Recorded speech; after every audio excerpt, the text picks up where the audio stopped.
Dans cette capacité 11, on te demande de prouver que des droites sont parallèles ou pas en utilisant le théorème de Thalès ou sa réciproque. Donc j'avais fait une vidéo où on avait regardé la rédaction à utiliser pour la réciproque du théorème de Thalès pour montrer que les droites sont parallèles ou pour montrer que les droites sont pas parallèles. Donc là tu as toute la fiche. Et puis il y a aussi une vidéo qui t'explique si tu dois utiliser plutôt le théorème ou plutôt la réciproque selon ce qu'on te demande dans l'énoncé.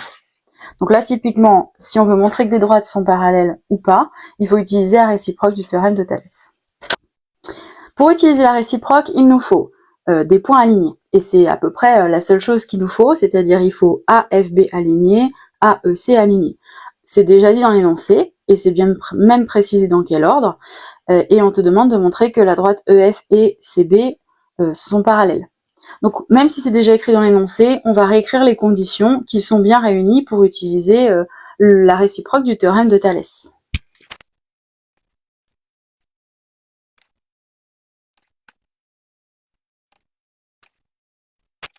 Donc moi je dis les points AEC et les points AFB sont alignés dans le même ordre. Donc j'ai bien fait dans le même ordre AEC, AFB. C'est important de préciser que c'est dans le même ordre. Ici, on va pas écrire d'après le théorème de Thalès, puisque ça c'est justement à écrire à la fin. Donc là, pour la rédaction de la réciproque, on va d'abord calculer deux rapports, et on va voir s'ils sont égaux ou pas. On utilise les côtés, celui-là et celui-là. On n'utilise pas les valeurs sur les droites parallèles. Donc, comme pour le théorème, on peut identifier le petit triangle et le grand,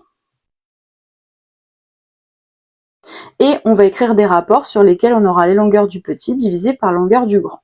On commence par ce premier côté, donc on va avoir le petit AF divisé par AB. Et là, on va séparer. Donc moi, j'aime bien écrire d'une part et ensuite d'autre part. Mais tu peux juste écrire rien du tout, c'est-à-dire tu peux tout de suite écrire AF sur AB. Donc on fait AF sur AB, et on va regarder avec les longueurs ce que ça donne comme valeur. Donc ça fait 4 divisé par 5,6. Alors je vais voir, je fais 4 divisé par 5,6. Je trouve un nombre qui n'est pas un nombre décimal, puisque sa partie décimale ne se termine pas. Donc je ne vais pas mettre une valeur approchée. On ne va pas comparer des valeurs approchées. Donc je peux essayer plusieurs choses, mais par exemple là je vais essayer de le rendre en fraction irréductible. Là déjà c'est pas une fraction parce que j'ai un nombre décimal, donc la première chose que je vais faire c'est multiplier par 10 numérateur et dénominateur, comme ça j'aurai plus de nombres décimaux. Ça me donne 40 sur 56.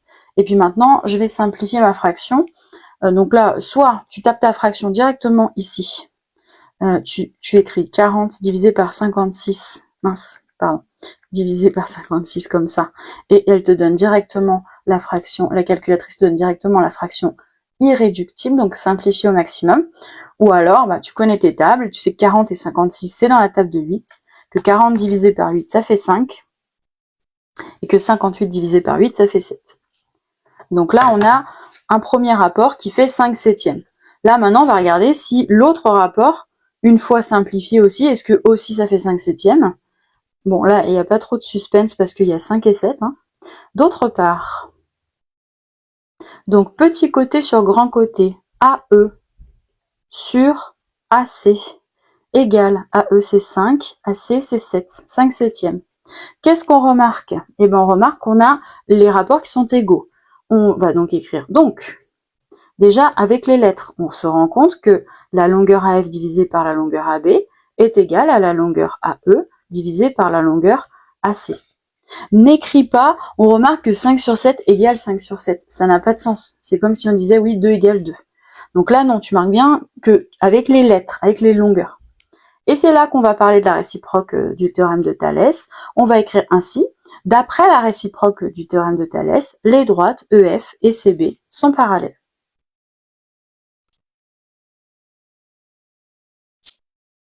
Voilà ce que ça donne pour le premier exemple.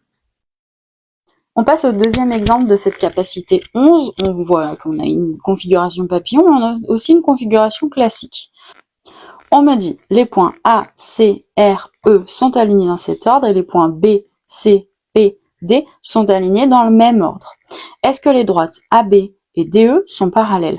Donc AB, c'est ici, DE, c'est ici. Alors, on va mettre un triangle, donc la droite AB, elle est dans ce triangle-là, et la droite DE, elle est dans ce triangle-là. Elle est dans ce triangle ici. Voilà. Dans cette configuration, et pour utiliser la réciproque du théorème de Thalès, la seule chose qu'il faut avoir comme condition, c'est d'avoir des points alignés, et on va donc les écrire.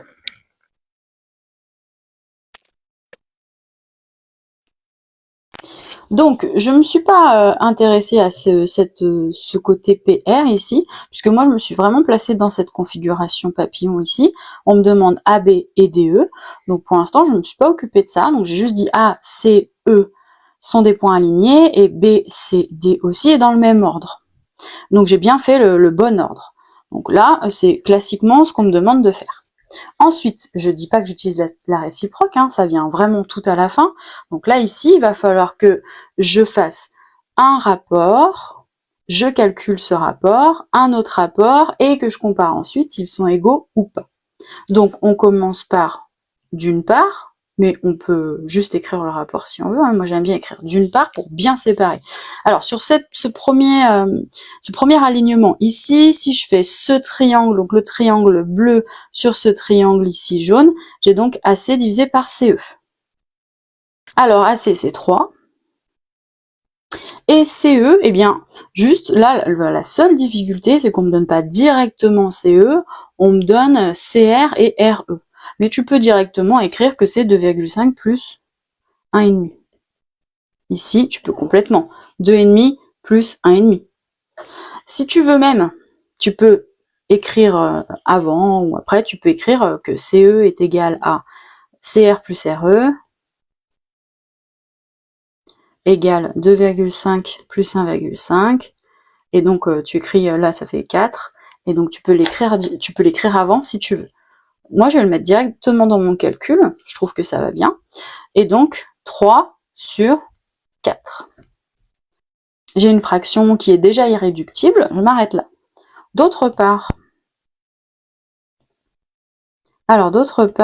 on a, donc c'est sur cet alignement, on a dit qu'on faisait ce triangle divisé par celui-là, ce qui va me donner BC divisé par CD. BC vaut 4,5. Et CD, c'est tout ça, donc 4 plus 2. Ça me donne donc 4,5 sur 4 plus 2, 6.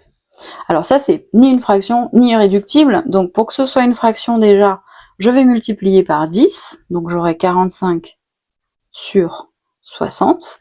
Et ensuite, je peux simplifier avec la calculatrice. Donc je vais dans les fractions et je vais écrire 45 sur 60. Et quand je valide, elle me donne la fraction simplifiée. Donc là, j'ai 3 quarts. Sans la calculatrice, il faut identifier par quoi tu peux diviser. Donc là, ici, on peut diviser par 15 en haut et en bas. Donc 45, c'est 3 fois 15, et 60, c'est 4 fois 15. Donc, on a 3 quarts et 3 quarts. Donc, comme l'exemple précédent, on va dire donc, on a observé que ce rapport est égal à ce rapport.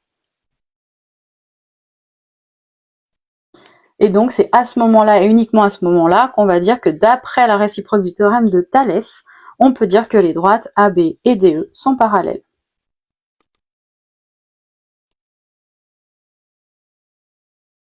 Et voilà pour finir cette capacité numéro 11.